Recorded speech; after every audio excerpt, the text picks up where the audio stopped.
Welcome to This Explainer. Okay, I am absolutely pumped you're here today because we are diving into the cutting edge science of peak human performance. For the longest time, we've looked at fitness through this incredibly narrow lens, mostly just focusing on raw physical output. How much can you lift? How fast can you run? But true readiness, the kind of deep resilience that prevents injuries and total burnout, requires a unified approach. It requires mastering both your physical mechanics and your neurobiological regulation.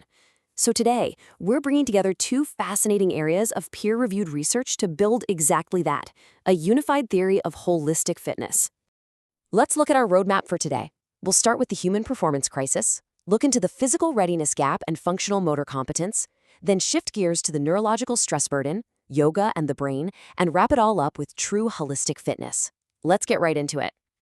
All right, Section 1, the human performance crisis. We are kicking things off by looking at the massive toll modern demands take on our bodies. Think about this for a second.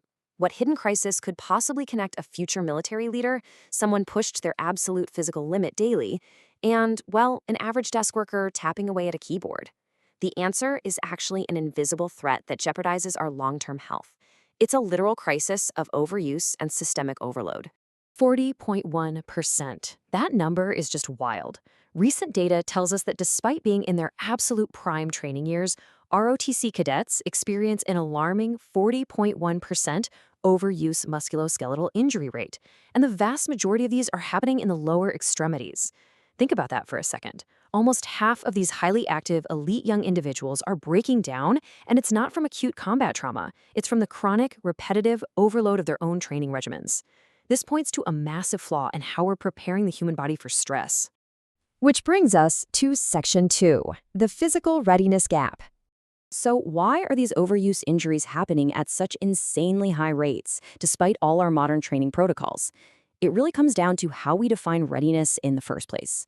The Army defines physical military readiness as being able to meet all physical demands of a combat position, accomplish the mission, and, obviously, win. The military relies heavily on standardized tests to ensure soldiers are ready for this. But here is the massive catch. These tests predominantly measure raw physical output, strength, speed, endurance. And sure, those are super important, but an over-reliance on output completely misses the crucial element of safe movement quality. You can be strong enough to lift a heavy weight, but if your body mechanics are flawed, you are basically a ticking time bomb for an overuse injury. And that's where functional motor competence, or FMC, enters the chat. It is the missing link. Think of FMC as your body's foundational movement vocabulary. It's your ability to coordinate, control, and safely execute basic skills like jumping, landing, and balancing. Back in the day, we developed this naturally just by running around outside as kids, but with childhood physical activity dropping so drastically in recent decades, we have adults entering highly demanding environments, whether that's boot camp or just a hardcore new gym class, literally missing that protective movement foundation. Moving on to Section 3, functional motor competence. Let's actually look at the biomechanics here, because athletes are walking a serious tightrope every single day. Look at how people land from a jump. You basically see two distinct styles. You've got stiff landings, where the knees barely bend. These are actually great for raw power and immediate jump height, but they transfer a massive amount of shock directly into your bones and joints. On the flip side, you have soft landings. These involve way more knee and hip flexion and are absolutely essential for absorbing impact. If you don't have the functional motor competence to control a soft landing, your body just defaults to stiff mechanics, which radically increases your risk for bone stress injuries.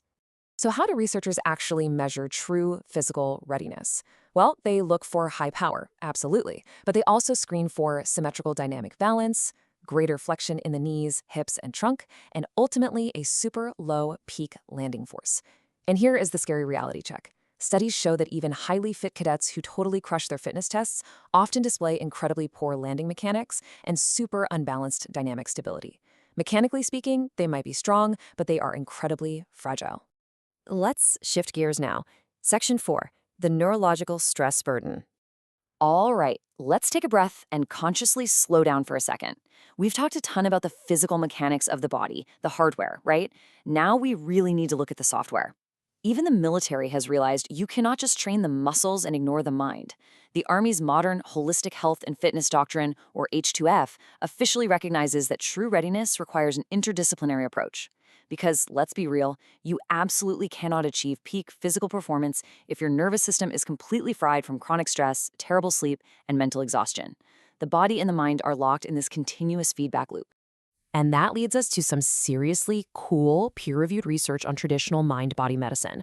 For literally centuries, ancient yogic sciences have claimed to heal the body and mind. But today, modern neuroscience is finally catching up and validating these practices.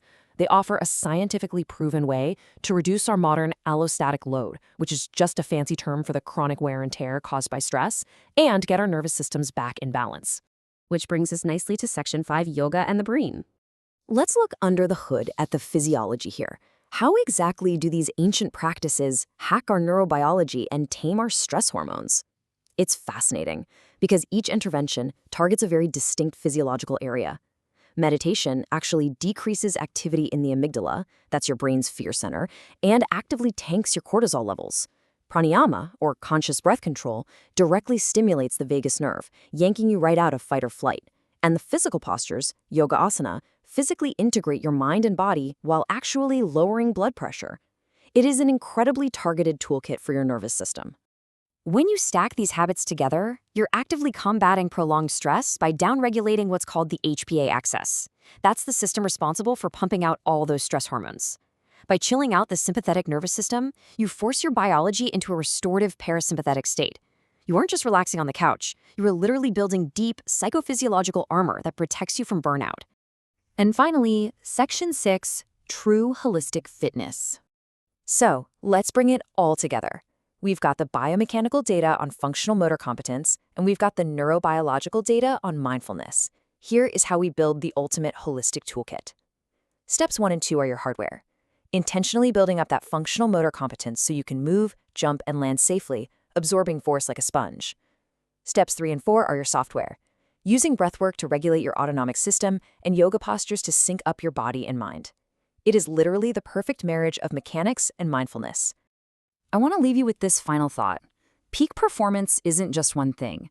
It demands physical mastery, yes, but also a deep neurobiological calm. You can't outtrain a completely wrecked nervous system, and no amount of meditation is going to fix a terrible jump landing. So take a hard look at your own routine today. What is one imbalance between your mechanics and your mindfulness that you can fix right now? Thanks so much for tuning into this explainer, and I really hope this empowers you to build a stronger, much more resilient foundation.